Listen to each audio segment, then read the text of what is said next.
Alright, today I'm going to show you how to use dish soap. Right here I have palm olive. This is essential clean orange tangerine.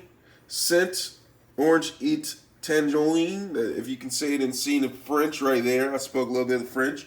Now this is how you use it. So I have this dish detergent. So what I'm going to do is I'm just going to take a teaspoon.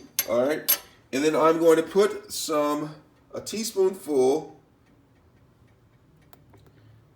of dish detergent in there, stop the stink up with a stopper, and then I am just going to drop it in there, all right? And then I'm going to turn it on and make sure it's hot water, right?